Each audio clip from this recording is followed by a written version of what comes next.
Time to start.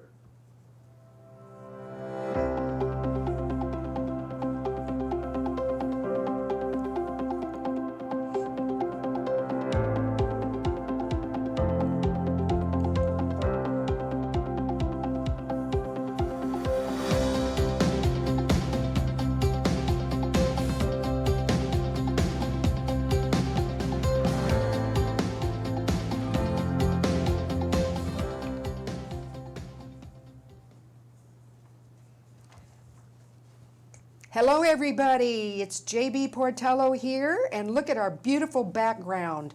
It's not Christmas yet, but we're starting a little early, and thanks to our interior design lady, we are using her set this morning. I am so excited because this show, let's talk about it, is talking about important things in the community. And our guest today, her name is Paige Dirksen. Hi, Paige. Hi, happy to be here. Well, I'm excited because I met you quite a while ago now, I think probably when you were painting murals at the library. And today, we're going to know what else you do besides that. So, who is Paige and how did she get started in art? Paige. So, I just grew up in the art community. My grandfather was a watercolor artist, my father is an artist, and my mother wouldn't consider herself an artist, but she's very creative. And so growing up, we were allowed to just really get messy and do all kinds of things that were creative. And I have a degree in fine arts, and just kind of fell in love with printmaking when I was in college. I took one class and that's all it took, and I just really fell in love with the process. I went on and got my master's in art therapy and counseling. Oh. And I'm not practicing today, but throughout grad school I just really became more interested in community arts rather than a clinical practice. But I think that background definitely informs a lot of the work I do today, whether it's teaching workshops or being a mother or, you know, all sorts of things. So my path has kind of taken me all over the place. I found myself in the nonprofit world for a while and still do some contract work for some nonprofits. But the art has always been the constant. And honestly, never really dreamed that I could make a living just doing my art, but here I am in a really wonderful art community. So. You know, everybody would love to have a job about their passion, because then it's not really a lot of work. You get to go to work every day and do what you love, right? What about your kiddos? Are you teaching them free-form art? Yeah, I try. You know, it takes a lot of patience, I'm realizing. And I used to think I was a really patient person, and then I became a mom. Yeah. But yeah, my kids are, Olive is 7, and George is 4. And they are both super creative little kiddos. And so I'm learning a lot from them, and I'm trying to be patient and let them kind of take a hands-off approach. You know, I love it when, especially when I'm teaching and a kid just veers from the project. You know, to me that makes me so happy. So yeah, I try to let them get messy and do certain things, but we have a lot of cleaning to do afterwards, so I try. Oh, that's amazing. Okay, so like I said, I met you as a muralist, and I know you do way more than that. Let's talk a little bit about printmaking, because you said that was your passion. Yeah. So like I said, I took a class in college and just fell in love with it. So printmaking, there's several different types of printmaking, but what I usually do is what's called relief printmaking. And so I kind of explain to people that I make giant stamps for a living. So here's kind of a good example. This is actually a new print that hasn't, been put out anywhere. But this is all Arkansas natives that I have here on this print. So this is the stamp that you made. So essentially it's a stamp. I'm carving a relief into my block, whether it's wood or linoleum or rubber, but I really like working with wood. And then I'm rolling ink onto that block, and then I'm printing it onto paper. And there's just something to me that's really relaxing and meditative about carving wood. And I love sharing the process with other people. I love teaching workshops. So it's, like I said, it's just, I kind of went with it. And it's one of the forms of printmaking that is easy to do in your own home. Sure. So it's something I can do now in my own home studio. So I noticed there you have some others. Let's look at some of the other, oh, this is cool.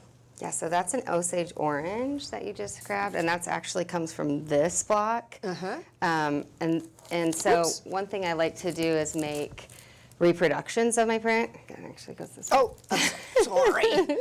And so that I can, not everyone can afford a really large original piece of artwork, but I Right. really like to make my work accessible. So making reproductions at a smaller size so they can be a smaller or lower price point. But this is actually a smaller one for me. So if you Really? can imagine, I have, the largest one I've done is like 40 inches by 50 inches. And I love working really large like that when I can, but it just takes a lot of space and time and money, and I'm getting there. But yeah, I really love it. So I think we have some pictures probably of some of the larger pieces that you're doing. They'll show up on the screen here in a few minutes. Yeah, that's Oh, the there willow you that go. I was just Look at mentioning. that. So that's like a Oh. 40 by 50 inch piece of artwork, which is really fun to do. There's a lot of detail in that, so a lot of carving Oh, time, I but love this one. Those are 2 magnolias that I did. And so all of my prints, I photograph the plants first. And then I put those photos into Photoshop, and I make a true silhouette out of them. And then I transfer that onto my block to be printed. So this is a show somewhere? Yeah, so I just recently had a solo exhibition at the Medium in Springdale. That's a project of Cash. That's here in Northwest Arkansas, and they've been doing an amazing job just being resource for local artists, but also just make art super accessible, and they're really doing a good job of listening to what the community wants as far as arts programming and resources. So this was a real treat to get to see all these botanicals up in one space and have that show up for a while. I am particularly excited because, as you may have heard me say, I'm a master naturalist, and I'm pretty much all about everything natural. That the plants live better, they work better. The deer don't really eat them because it's not a new thing. It's just thank you for doing the native Well, plants. and I'm learning a lot through it. So I don't think, I love gardening and I love plants and working with plants, but I don't know that I would take the time to learn about them if it weren't for the art. Sure. So it's really fun for me to get to research and figure things out, and I'm trying to do more native Arkansas plants. One thing that's really a treat for me is to see how people respond to the work and which ones they're really drawn to. You know, I think there's a lot of nostalgia that we have around flora sometimes, Yeah. and whether it's like someone saying, oh, like my grandma had a blueberry bush in her backyard, or wow, that willow tree reminds me of something from my childhood, and so people attach some significance to different plants because of it, and it's fun to get to hear people talk about that for me. One of my best childhood memories is going with my grandpa, who lived back in the Ozark Mountains in Missouri, going to get sassafras root for sassafras. I have a sassafras print.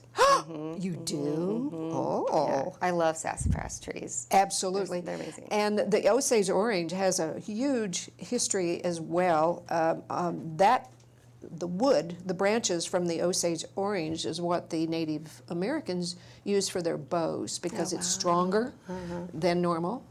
And there's just all kinds of, I love anyway. this. I love it. Different I topic, love different time.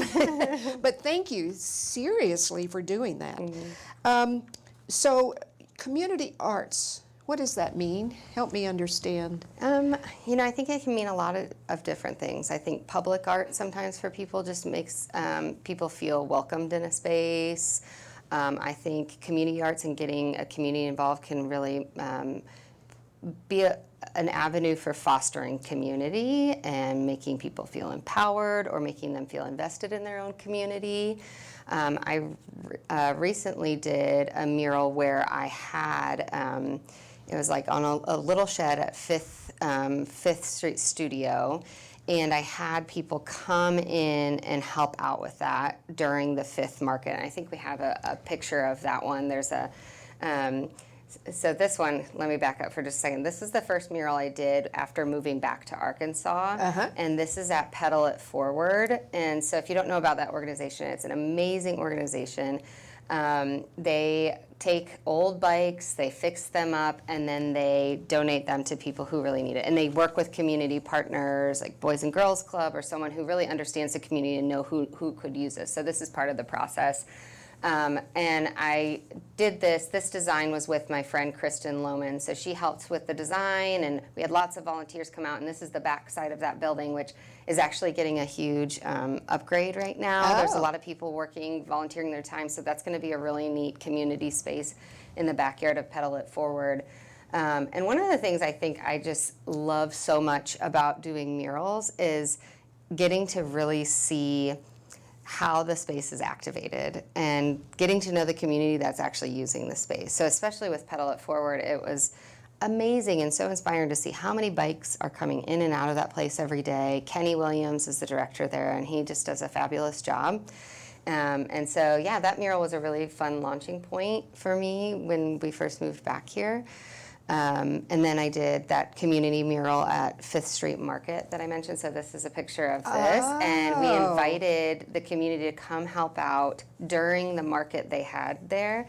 And I just, it's so easy to kind of, for me to underestimate how impactful that can be for people. It was so neat to hear them say, you know, now I drive past there and I say, look, I did that. I was a part of it. And you know, I've gotten pretty good at finding a way to get people involved where it doesn't feel too messy or chaotic. You know, we had little Dauber bottles for the 2-year-olds to even you know, put their mark on it. And I think that was just really fun for people to feel like, you know, murals don't feel like something that, you know, just anybody can do, but getting to empower a community and like really kind of unite people in that way is really special for me. So if you start a mural, do you have an idea in mind? Does somebody give you a concept? And how on earth do you blow it up from this to a wall? So it depends on all of those questions. So, you know, sometimes I get a client who comes to me and says, you know, I really want a water scene. Is that something that, you know, fits with you? And there's a balance there. Like I still want it to kind of fit my aesthetic, something I really enjoy doing. And if it doesn't, there's so many other muralists in this community, and it really is a very supportive community within the artists group here. You know, I'll recommend somebody else for the job, or they'll recommend me, or we'll collaborate and help out. So sometimes people have more of an idea in mind. Sometimes they say, I want you to just, you know, brainstorm, give me your thoughts, and I want to, you know, you're the professional, you think of some fun things.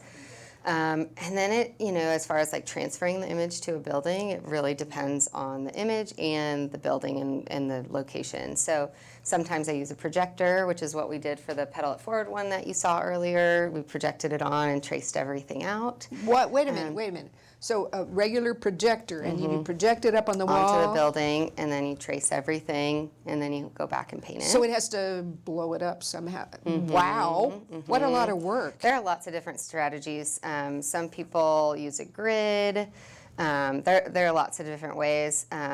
Sometimes I just freehand it. It depends on what it is.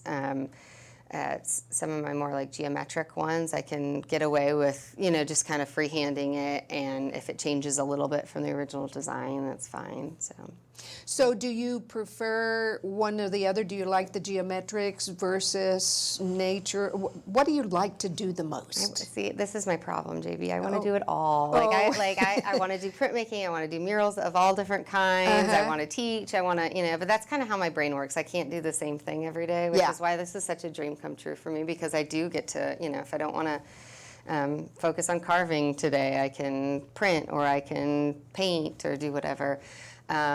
But I think, I mean, anytime I get a giant blank canvas, it's just exciting. And I love the act of just sitting there painting something. So as far as design goes, I really enjoy all of it. So do you get inspiration in your dreams at night? How do you, I don't, I'm just amazed because everybody has their talents, but this is not mine. No, well, I mean, it's a process. The botanical series came as a collaboration with a friend of mine a couple friends. My best friend owns her own landscape business, and so she really helped and taught me about the plants. But as far as like mural imagery goes, I think I get the most inspiration from just being in the spaces. Sometimes I'll just like take some time to be in the space before I make a design. So the Bella Vista Library mural, for I was going to ask you about that, yes. I think we have a picture of that one too, but yeah. So there you go. Look at there you. I am when I completed Ta-da! it. Ta-da! That one it was such a treat. That library is so special to me. It's That's the Bella Vista Library, folks. Special to a lot of people around here. It truly is a gem. And just being in that space for a while before I designed it was really helpful to see how it operated. I really wanted to do something very playful in that space. It's a kids area that one is in. And the volunteers there, I will say, are just as lively and energetic as the kids that come in to use the space. So I wanted it to be something really uplifting. But also, I mean, the windows in that space are just incredible. And so I think there's always this balance, especially when I'm working either outside, especially in this beautiful area that we have, to like complement the like natural surrounding area without overpowering it and all that too. So. Well, we're going to get into one of your current projects, but first of all, let's take a quick little break, and we'll get back and talk about that. Sounds good.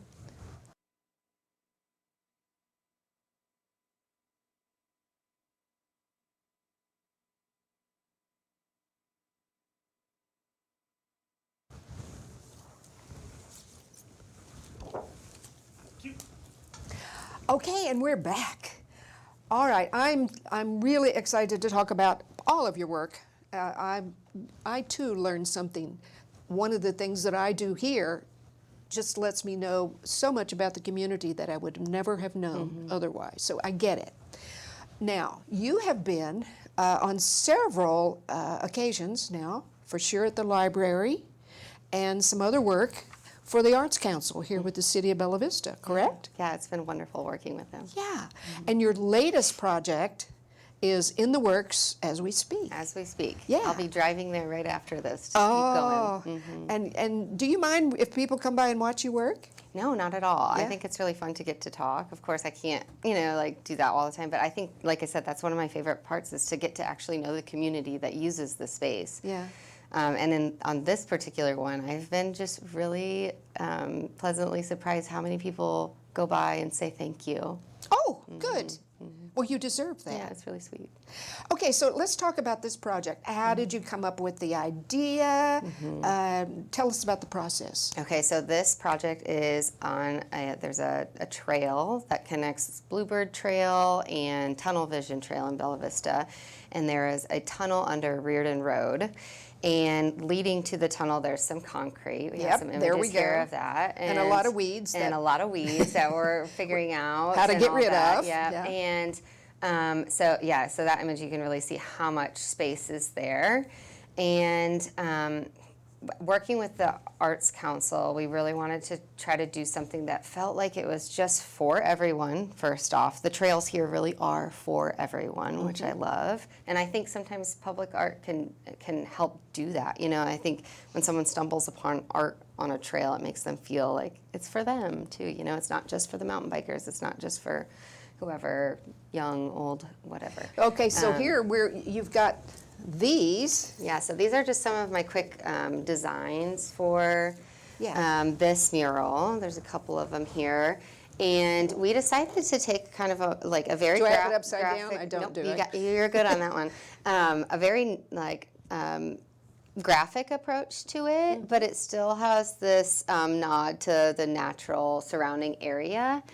And so in this, I have Arkansas native plants, and being a master naturalist, I know like there's probably people out here that are going to critique like how I, put the plants, or maybe they're not like native right to this specific area, but I'm learning, and I wanted it to feel very playful again, something that really kind of pops when you come up to it. And in this one in particular, I really had to consider all of the different angles because it's such a unique space. So when designing it, you have to think about all those different angles that someone can approach it from. And going through the tunnel is one of the most exciting angles that you can come onto it. I did that the other day. And from the other side of the tunnel, it focuses on your big round sun. sun. Yeah, It's perfect. Yeah. It's like somebody did that on purpose. Somebody did that on purpose. A little bit. Yeah, so I'm excited about this one. I think it'll be really fun. And I think it's really neat that it's right there next to the tree house that was just built, which is an incredible space. Yes. I see it packed every day that I'm working on the mural. And then there's already other sculptures along that trail. So, it's right next to another space that has already been enhanced. And Bella Vista is doing such a great job with this The Arts Council in particular is really, we have such limited space that the city owns, so it's challenging but fun to work with the whole community. The POA in particular, we're partnering, especially in that park, to make sure that the trail builders, everybody that's involved, we're working really hard to make that a fun place to be. And your tunnel design is just making it better. That's where the Razorback Greenway will stop for now. All right, I want to talk to you about color. How do you decide? I love color. I just love experimenting with color. I took a whole class just on color theory in college, and I remember that being really eye-opening. Color is so relative, and I love teaching about, people about this while I'm doing a mural. You can put up a color and it looks like not what you were intending to do, and then you put another color next to it, and then it's all of a sudden different. And you really have to take that into consideration when you're working outside. Yes. Colors tend to feel a little bit brighter with the natural light, so all of that. But I don't know. I like to be a little bit unique in my color palette. Something that's, a pink sky is not something you always go outside to see, but that Ozark sunset always has that pink in it. So I wanted does. To and the orange. I mean, it's orange. So yeah, I like to be really playful with it. Yeah, that to me is intriguing. I like you say, I appreciate things when I see that. I just don't always know how you get there. Let's talk about on some of your tall places and all of that. I'm not sure you had that so much here, but you have to put up scaffolding sometimes? Sometimes scaffolding, sometimes rent a lift, which is really fun. Like a man lift? I'd love to do more of that. So yeah, it can be challenging in certain spots, that's for sure. Yeah. My husband's usually really good at helping me with that part of it. I was just going to ask if you had help. Yeah. I mean, he's so supportive and usually plays a role in every big project that I do. But I'd love to get to the point where I'm starting to, hire out other artists in the community and have them help me with some of these. I've done a little bit of that, but well, let's show up on the screen here in a few minutes. If people want to get a hold of you, how do they do that? I mean, how do we do that? Yeah, so I have a website, which is just www.paigedirksen.com. Yeah. And it has a contact form on that. And so people can get a hold of me there. I also have my email that I think we might be able to put up on the screen. Yeah, it's good. There we go. PaigeDirksen@gmail.com. Pretty standard. And so, yeah, I'm open for commissions or inquiries. My website also has a online shop on there to purchase a lot of the botanical prints. Oh, really? I also have a series of very modern, kind of mid-century modern block prints on there as well. So some of that stuff is available there.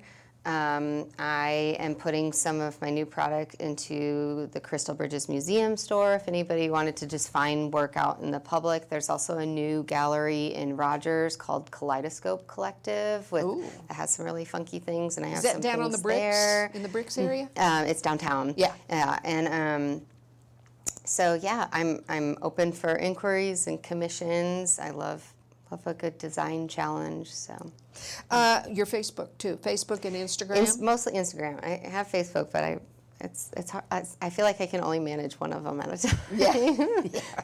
I get that. I totally get that.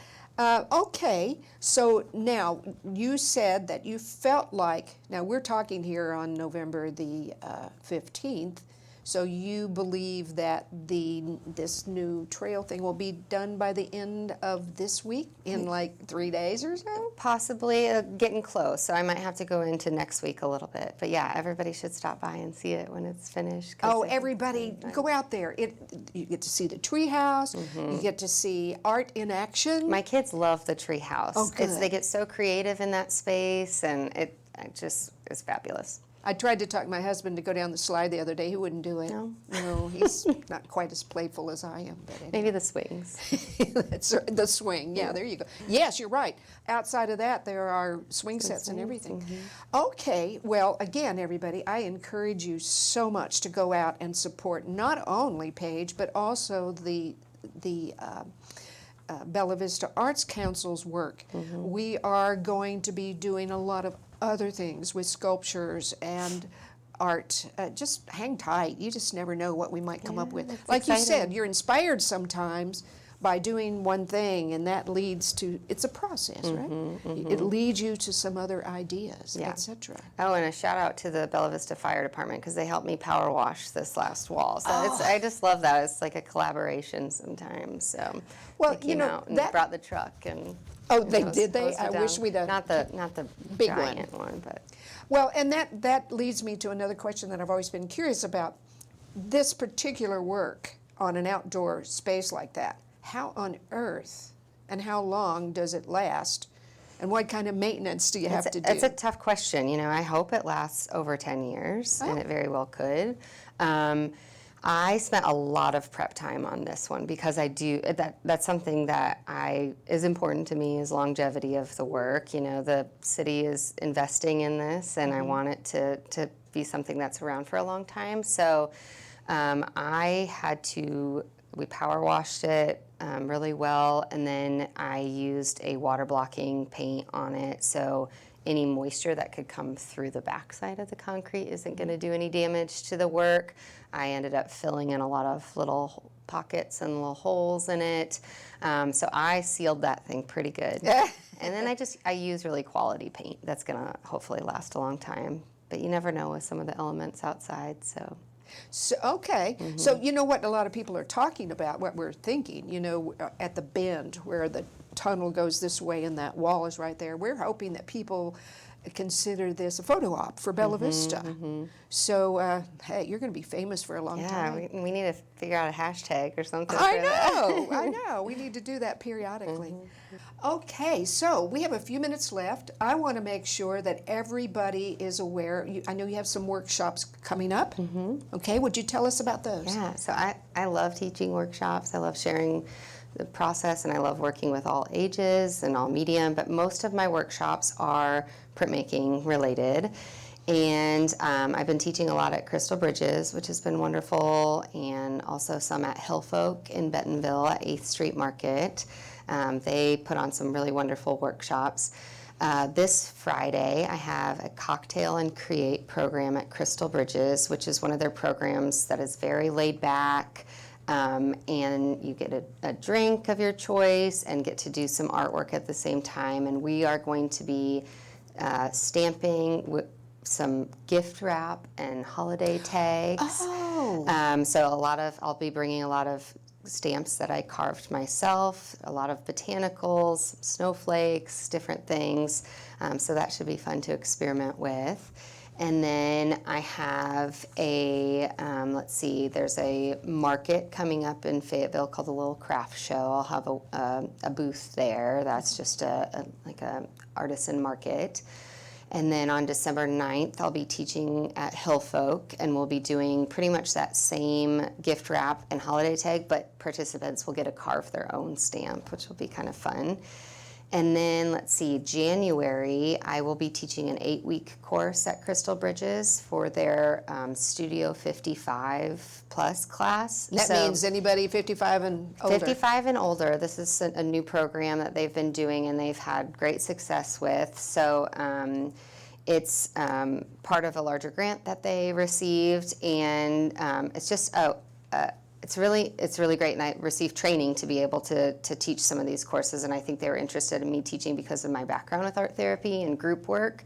And even though we're teaching the participants a skill, the emphasis really is on relationship building and connection, because they noticed a gap in programming for this age group. And I think specifically a lot of people end up moving to this region because maybe their kids did, and they're starting over with making friends. And I think that's really important for that group to be able to get out and do something. So especially in such a beautiful place like Crystal Bridges. So we will be doing a printmaking class that'll build on itself, which, like I said, it's just such a treat for me, because a lot of mine are one day and done, but I'll get to really know the participants and build on those skills. That master's degree is coming into fruition. I heard somewhere the other day that Frank Lloyd Wright really did most of his important work between the late 80s and 92. So all of you over 55, come on, you're going to be able to learn a bunch of things. And I'm such a strong believer that anybody can be an artist. Yes. Somewhere along the line we forget how to play and experiment, but anybody can be an artist.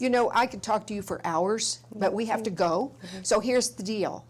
I want everybody to get to know Paige and come and support what she's doing, and go visit all of her murals. And as you go by, you say, hey, I remember who did that. And come back anytime, Paige. I would love that. Thank you so much. Thank you. All right, so for now, we are off the air until next month. Next month, we're going to be talking to you about the new vision for BBC TV, so stay tuned. See you next month.